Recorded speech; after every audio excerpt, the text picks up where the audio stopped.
Welcome back to my channel. So in today's video I will be doing a presentation in Hotel Trinity amongst American students that want to find out about my life, me living here in Czech Republic. I'm going to meet Professor Michael, who once reached out to me a year ago in regards to me doing a meeting here speaking amongst the American students, how I travel around in the Moravian villages and how do I interact with the locals. So let's go in, check it out, see what they've got to ask me. Let's go. This is Michael, the professor from America, isn't that right? United States. South Carolina. Awesome. And I was fascinated by his videos because he was going into the countryside and knows enough Czech to interact with the natives, as it were. And so I found it really fascinating. It's not wandering city of Prague, and we've heard over and over again the importance of language, but also how the countryside tends to be where language and culture and traditions are preserved. That's my to sit on the floor. So in that respect, I thought he would make an excellent speaker. Why don't we quickly go around? He is a YouTuber, so he's going to be documenting part of this presentation. I was born in England, and my parents originally come from the Caribbean. And about myself, I've done many jobs in the past. I went to college and did electrical installation. And I've also been to university and studied business management. Do you want to kind of explain more detail your journey and how you've settled in, some of your favorite experiences? Yes. What you've learned about the Czechs? Well, my journey in Czech Republic is quite different to many expats because I did not just arrive in Prague, I came into the villages where many people don't understand the English language. So what are some of the differences between daily life in Great Britain and your daily life here? The Western food is like I have to appreciate because I wake up Subway, or do I want to go to the cafe? You know, there's more options. Here I would just have maybe a bakery, at the bakery shop, broccoli. It's just a typical Slavic breakfast. Otherwise, I make my own breakfast at home. What made you want to pick up a camera in the first place and just say, you know what, I'm just going to film a walk through the countryside and upload that to YouTube? Well, where did that idea come from? Yeah, it was a random experiment because I used to do exercising and I learned the skills from exercising, how to use the camera, how to take photos and do videos, and then I transformed it into something which I can do into YouTube. So can I ask anybody specifically in the audience a question now, please? Does anybody have any plans on coming here, and what do you see in this country and the reason why? Anybody would like to answer? Before coming here, I had no idea. I was kind of like you. I'd heard the Czech Republic, but I had no idea what it was like at all. And I know personally, I've been talking to a lot of people on the trip, and every single time I'm like, oh, I just want to live here. It's so cool, because I mean, in America, we have the same hustle and bustle, and it's just everybody kind of for themselves. But here, I kind of see more of a community style, which I really like, which I know would be difficult because I'm not Czech, so that would be a little hard to incorporate myself into. But I would definitely like to spend more time here for sure. One thing I've been talking about with my friends is being even in Prague, which is obviously the bigger city, it feels so different from American cities. Because I feel like in the US, being in New York or even Atlanta, it's overwhelming and it's, I don't know, it's more intense. But in Prague, I feel so much more relaxed. And being in Olomouc too last night, it was so just calm and feeling content.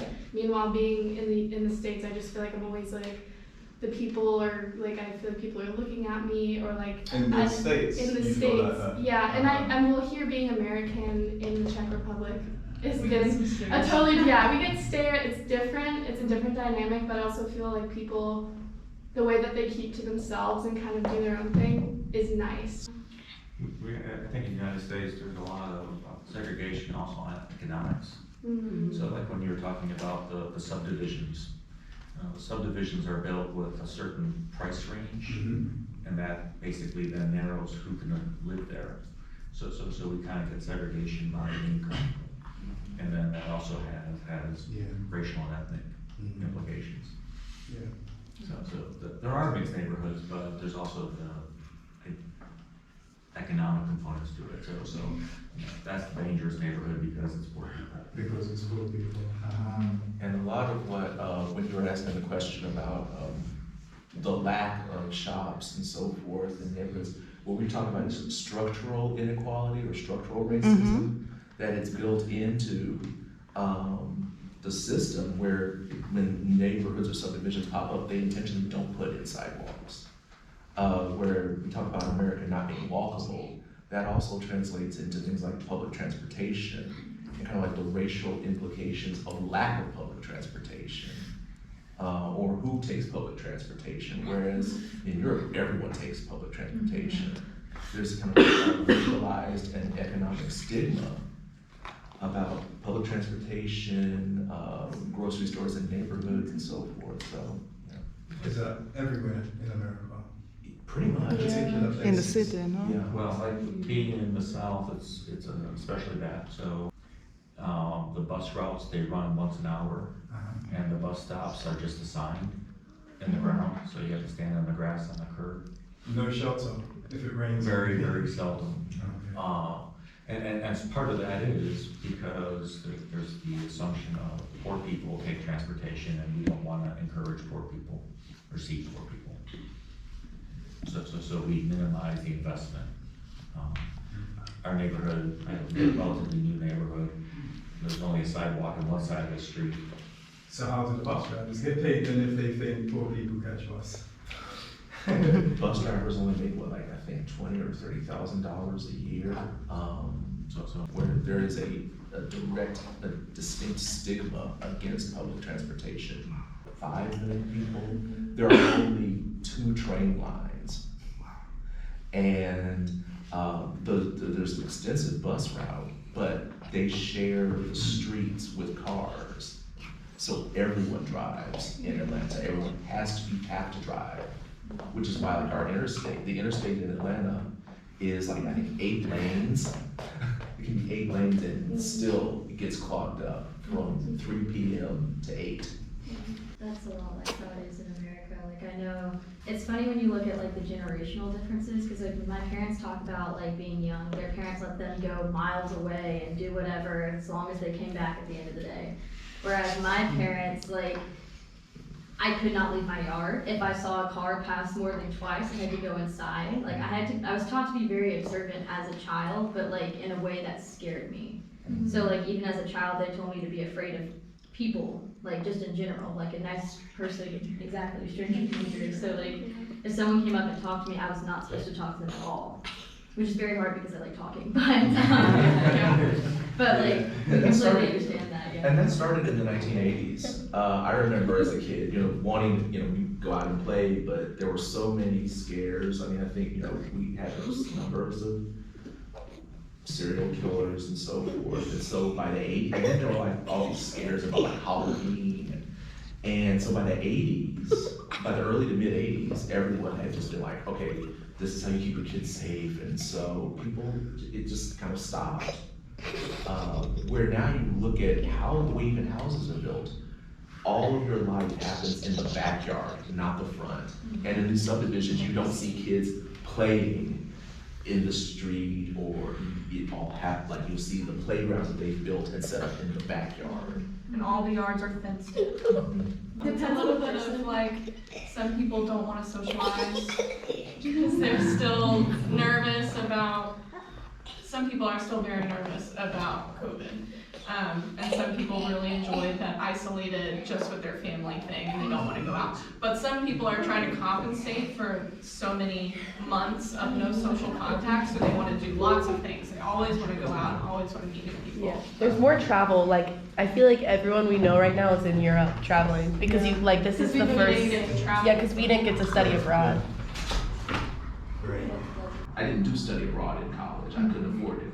So there were many things that I could not afford to do, things that I didn't even know about doing, because being first generation, I wasn't exposed to these kinds of opportunities. So I'm like everything you're saying, like, yeah, I lived that. It's Well, and it's also, in America, it's a self-perpetuating problem because we fund the schools through local taxes. So when you look at a poor area, their school doesn't have as much money because they're not able to tax as much money from the people who live there. So the teachers make less money, the administration makes less money, they have less materials and resources to pull from. And so the students who end up graduating from those schools continue to stay poor because they didn't have the same educational opportunities for higher education because they didn't have the grades or they didn't, measure up to peers from other wealthier districts. Yeah. Used to be Vietnamese with like clothes and stuff like that, but they. Alright, have a great day. Bye bye. Bye bye. Right, and here we are now, out the front. Alright, that was great. I had the opportunity to speak to some American students and I gave them my view on how do I feel living here in Czech Republic as a foreigner coming from England. So yeah, as a Brit living here in Czech Republic, me and my kids, the life here, and it was great. I was able to speak amongst some students. Catch you in a bit.